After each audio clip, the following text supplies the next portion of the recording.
गर्मी ने इस बार जो हालत की है, हर किसी का यही कहना है कि न जाने सूर्यदेव कौन सी दुश्मनी निकाल रहे हैं। शायद आप भी यही सब बोल रहे होंगे। बता दें कि देश में हर साल गर्मी के रिकॉर्ड टूटते हैं, लेकिन इस बार के रिकॉर्ड टूट नहीं रहे बल्कि नए बन रहे हैं। हालात ये हैं कि गर्मी के चलते देश के करीब 8 शहरों की हालात लॉकडाउन जैसी हो गई है। सड़कों पर पसरा सन्नाटा देख ऐसा लग रहा है जैसे किसी प्रकार का लॉकडाउन लग गया हो। लोग बस खुद को ठीक रखने के लिए दोपहर में आना जाना कम कर रहे हैं। अगर आप भी कहीं घूमने की प्लानिंग कर रहे हैं तो पहले उन शहरों के बारे में जान लें जहां आपको अभी जाने से बचना चाहिए। आमतौर पर राजस्थान का नाम सुनते ही सबके दिमाग में बस गर्म जगह ही आती है, जो कि सच भी है। ये वो राज्य है जहां गर्मी कभी कम नहीं होती। इस बार तो राजस्थान के चूरू शहर में सबसे अधिक तापमान दर्ज किया गया है। 28 मई को चूरू में टेम्परेचर 50.5 डिग्री रिकॉर्ड किया गया है। हैरानी की बात यह है कि रात के 2 बजे चलने वाली हवा लू का एहसास करवा रही है। अगर अधिकतम तापमान की लिस्ट देखें तो हरियाणा का सिरसा भी कुछ पीछे नहीं है। सोचिए यहाँ रहने वाले लोगों की क्या हालत हो रही होगी। मौसम विभाग के मुताबिक मंगलवार को सिरसा में पारा 50.3 डिग्री रिकॉर्ड किया गया है। जिस तरह से दिल्ली की सर्दी देश भर में मशहूर है, उसी तरह यहाँ की गर्मी का भी कुछ कहना नहीं। दिल्ली में तो गर्मी ने कहर बरपा रखा है। बीते दिन दिल्ली के मंगेशपुर में भी अधिकतम तापमान 49.9 डिग्री दर्ज किया गया। राजधानी दिल्ली के मंगेशपुर के साथ साथ नरेला और नजफगढ़ इलाके में तो मानो साक्षात सूर्यदेव ही उतर आए हों। भीषण गर्मी से हालात ऐसी है कि लोग बीच सड़क पर बेहोश हो रहे हैं। नरेला में भी अधिकतम तापमान 50 डिग्री के करीब पहुंच गया है। भीषण गर्मी में अगर आप यूपी के शहर झांसी में जाने का सोच रहे हैं तो जरा यहाँ का पारा भी चेक कर लें। 28 मई को झांसी का पारा 49 डिग्री रिकॉर्ड किया गया। अब ऐसी गर्मी में भला कौन ही घूमने जा सकता है। मध्य प्रदेश में भी नौतपा की भीषण गर्मी पड़ रही है। सूरज आग के गोले बरसा रहा है। प्रदेश भर में लॉकडाउन सा नजारा है। दोपहर में सड़कों पर इक्का दुक्का वाहन चालक नजर आ रहे हैं। एमपी के करीब 18 जिलों में लू का रेड अलर्ट जारी किया गया है। दरअसल जून की शुरुआत या फिर मई के अंत में एक समय आता है जब काफी तेज गर्मी पड़ती है।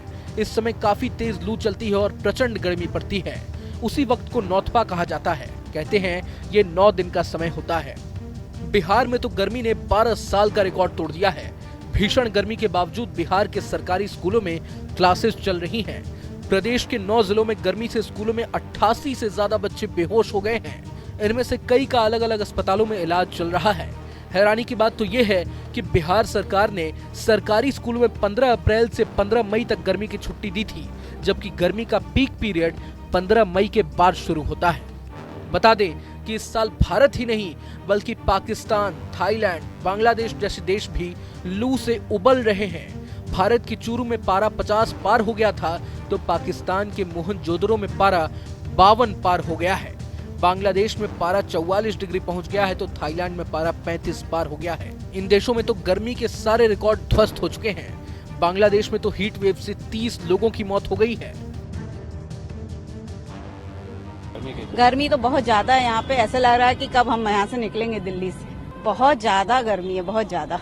दिल्ली आके ऐसा लग रहा है कि कैसे रहते होंगे लोग यहाँ पे। 48-39 डिग्री का टेम्परेचर, जो कि भोपाल में हाईएस्ट हम 43 भी नहीं झेल पा रहे थे, बट यहाँ पे 49 डिग्री, 48 डिग्री, मतलब मुझे लोगों की बड़ी चिंता हो रही है। लोग बड़े सहज रूप से तो नहीं रह पा रहे होंगे। गर्मी तो जी काफी ज्यादा बढ़ चुकी है, वो तो हम देख रहे हैं। और जैसे ग्लोबल वार्मिंग भी है, उस वजह से तापमान और बढ़ता जा रहा है और लोग अब घर से बाहर ही नहीं निकलना चाह रहे, इतनी ज्यादा गर्मी है।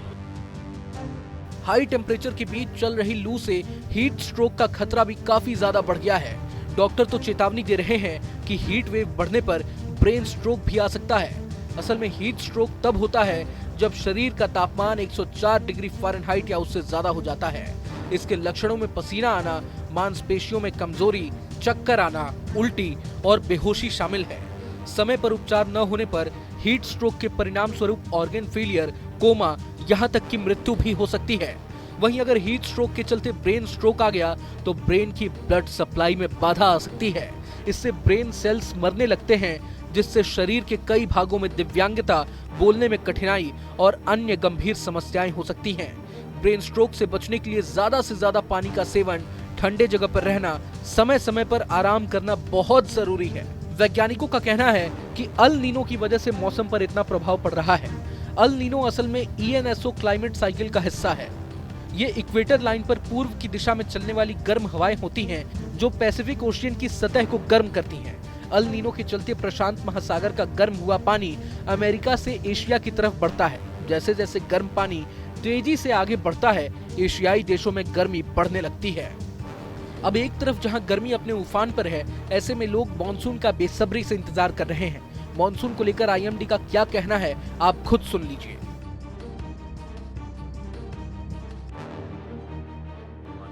देखिए, अभी तक जो सिनेरियो चल रहा है, कल या कुछ दिन पहले से हम कंटिन्यूस रेड अलर्ट दे रहे थे और कल भी काफी एक्सट्रीम टेम्परेचर्स रहे। Heat wave to severe heat wave बहुत सारे राज्यों में प्रिवेल हुई। इवन टेम्परेचर 47 से ज्यादा भी थे और हमारा यही अनुमान है कि आज भी जो टेम्परेचर्स उतने ही रहेंगे। लेकिन अभी क्या एक अच्छी न्यूज कह सकते हैं हम कि अरबियन सी से हवाएं आ रही हैं, उसके कारण जो टेम्परेचर्स में ग्रेजुअल गिरावट आएगी। जो कल टेम्परेचर्स थे प्रोबेबली उससे थोड़ा कम होने चाहिए, लेकिन आज के लिए भी हमारा वेस्ट राजस्थान, पंजाब, हरियाणा, उत्तर प्रदेश, मध्य प्रदेश के लिए रेड अलर्ट है। इसके बाद ग्रेजुअली टेम्परेचर्स में गिरावट आएगी और इसके बाद कल के लिए ऑरेंज है। इसके बाद हमने येलो कलर किया कि स्लोली हम जो एक्सपेक्ट कर रहे हैं कि कल के बाद जो हीट वेव की सीवियरिटी है वो कम हो जाएगी। उसके बाद एक वेस्टर्न डिस्टर्बेंस भी इफेक्ट कर रहा है, उसके प्रभाव से पंजाब, हरियाणा, वेस्टर्न हिमालय रीजन में हल्का फुल्का रेनफॉल भी हो सकता है।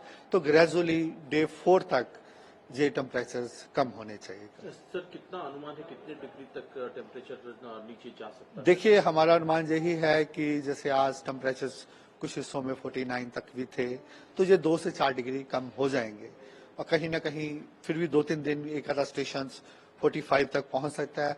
जनरली क्या होता है कि मई सबसे गर्म महीना होता है और मई महीने में जो टेम्परेचर्स हैं बहुत सारी जगहों में 45 पहुंच ही जाते हैं, क्योंकि कई जगह के जैसे Rajasthan, even south Punjab, south Haryana, जो उनके नॉर्मल ही हैं वो 43-44 तक होते हैं।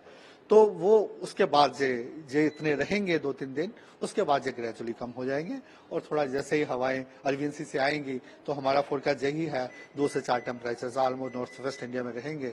इसके अलावा अगर आप बाकी हिस्सों की बात करें, अभी हमने दैट इज बिहार, झारखंड और उड़ीसा के लिए भी heat wave to severe heat wave 2 दिनों के लिए दे रखा है और उसके बाद डे 3 में वहां हीट वेव है और साथ में इसके साथ वार्म नाइट है। Warm night north west India में ही है। वार्म नाइट का मीनिंग क्या है कि दिन के टेम्परेचर भी ज्यादा हैं और रात के टेम्परेचर भी ज्यादा रहते हैं, इसलिए वहां भी हमारा 2 दिन के लिए ऑरेंज अलर्ट है। लेकिन डे 3 के बाद वहां जैसे मॉइस्चर बे ऑफ बंगाल से आएगा, इवन उत्तर प्रदेश में बे ऑफ बंगाल से मॉइस्चर आएगा, वो ग्रेजुअली जो कंडीशंस है इम्प्रूव। गर्मी के सितम के बीच मानसून की खबर थोड़ी राहत जरूर देती है, लेकिन अगर 2024 में गर्मी के चलते लोगों का ये हाल है तो 5 साल बाद दुनिया का क्या होगा, ये चिंता का विषय है। अगर आपको ये वीडियो पसंद आए तो लाइक करें और चैनल को सब्सक्राइब करें। वहीं तमाम बड़ी खबरों के लिए देखते रहें न्यूज़ नेशन।